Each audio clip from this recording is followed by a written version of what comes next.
Hi students, 12th commerce வணிகவியல் Tamil medium மாணவர்களுக்கு நம்ம சேனலில் இம்பார்ட்டன்ட் கொஸ்டின் அப்லோட் பண்ணிட்டு இருக்கோம். ஆல்ரெடி நம்ம 5 மார்க் கொஸ்டின்ஸ் அப்லோட் பண்ணிட்டோம். அதை பார்க்கணும்னு நினச்சிங்கன்னா டிஸ்கிரிப்ஷன் பாக்ஸில் லிங்க் இருக்குது, அதை போய் பார்த்துக்கலாம். இப்போ அடுத்ததாக பார்த்தீங்க அப்படின்னா மோஸ்ட் இம்பார்ட்டன்ட் 3 மார்க் கேட்டிருக்காங்க. 3 மார்க் நம்ம என்ன செய்ய போகிறோம் அப்படின்னா அட்டன் பண்ண போகிறோம். இதில் இருக்கக்கூடிய 3 மார்க்கை மட்டும் படித்தாலே போதும். நீங்கள் கண்டிப்பாக என்ன செஞ்சுக்கலாம் அப்படின்னா 3 மார்க்கை தாராளமாக நீங்கள் என்ன செஞ்சுக்கலாம் அப்படின்னா அட்டன் பண்ணிக்கலாம். சரிங்களா?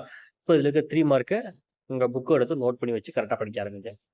மேலாண்மையின் வரைவரை இலக்கணம் தருக, மேலாண்மையை நிர்வாகத்திலிருந்து வேறுபடுத்துக. இந்த 2 மேலாண்மை கேள்வி வந்து ஒரு மேலாண்மை கொஸ்டின் கன்ஃபார்மாக எக்ஸாமுக்கு என்னது அப்படின்னா வரும். அடுத்ததா மேலாண்மையின் தத்துவங்கள், அடுத்ததா மேலாண்மையின் முதன்மை பணிகளை பட்டியலிடுக. சரிங்களா? இந்த கேள்வி, இந்த மேலாண்மையிலிருந்து ஒரு கேள்வி கண்டிப்பாக எக்ஸாமுக்கு என்னது அப்படின்னு நமக்கு உண்டு அப்படிங்கிறத ஞாபகத்தில் வச்சுக்கோங்க. சரிங்களா?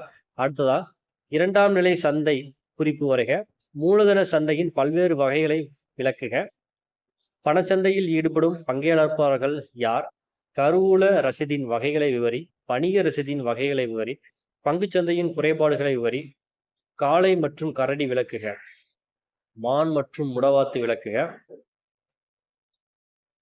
இந்த 2 ஒரு கொஸ்டின் விடும். காளை மற்றும் கரடியில இருந்தும் மான் மற்றும் முடவாத்து விளக்குன்றக்கா இதுல இருந்து ஒரு கொஸ்டின் வந்து எக்ஸாமுக்கு ரொம்ப கட்டாயமாக கேட்பாங்க. ஸோ கண்டிப்பாக படிச்சுக்கோங்க.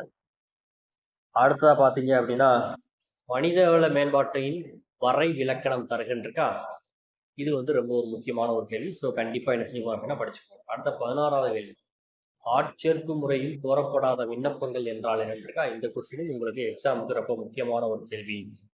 அடுத்தா பாருங்க 17, 18, 19 இந்த 2மே முக்கியமானதா. அதுலேயும் 19, 20 இந்த 2லேருந்து ஒரு கொஸ்டின் எக்ஸாமுக்கு அடிக்கடி கேட்க வேண்டிய வாய்ப்பு இருக்குது. ஸோ இந்த கொஸ்டின்ஸை கரெக்டாக என்ன செய்யணும் அப்படின்னா படிச்சுக்கோங்க.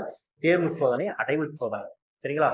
அடுத்தா பார்த்தீங்க அப்படின்னா காலத்தின் அடிப்படையில் சந்தையை எப்படி வகைப்படுத்துவாயிருக்கா, இந்த விஷயம் ஒரு முக்கியமான ஒரு கேள்வி. அடுத்ததாக பார்த்தீங்க அப்படின்னா 23, 24 இந்த 2 கேள்வியும் ஒரு முக்கியமான கேள்வி. ஸோ கண்டிப்பாக எடுத்து படிச்சுக்கோங்க.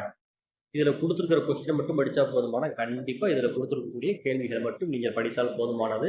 3 மார்க் கட்டாயமாக இதில் இருந்து தான் கிடைச்சி போகிறாங்க அப்படின்னா கேட்க போகிறாங்க. இது வந்து எப்படி இந்த கொஸ்டின் எப்படி பண்ணியிருந்தது அப்படின்னா எக்ஸாமில் இது வரைக்கும் ரிப்பீட்டடாக கேட்ட கொஸ்டின்ஸ் இதெல்லாம் ரிப்பீட்டடாக கேட்டிருக்காங்க. இதெல்லாம் மோஸ்ட் இம்பார்ட்டன்ட் கொஸ்டின்ஸ் அப்படின்னு பார்த்து தான் உங்களுக்கு கொஸ்டின் என்ன செஞ்சுக்கோ அப்படின்னா கிரியேட் பண்ணியிருக்கோம்.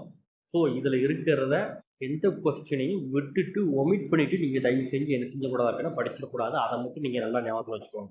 சரிங்களா? நம்ம கொடுத்துருக்கிற கொஸ்டினே minimum number of the questions தான் என்ன செஞ்சுருக்கோம் அப்படின்னா கொடுத்துருக்கோம். ஸோ இதை மட்டும் தரவு பண்ணுங்க.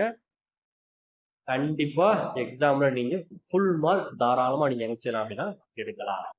ஓகே ஸ்டூடெண்ட்ஸ், இந்த வீடியோ பயனுள்ள நம்புறேன். பயனுள்ள வீடியோ லைக் பண்ணுங்க, உங்கள் சேனலை ரொம்ப ஷேர் பண்ணுங்க. ஏதாவது டவுட் கமெண்ட் பண்ணுங்க. தேங்க்யூ ஃபார் வாட்சிங் ஸ்டூடெண்ட்ஸ்.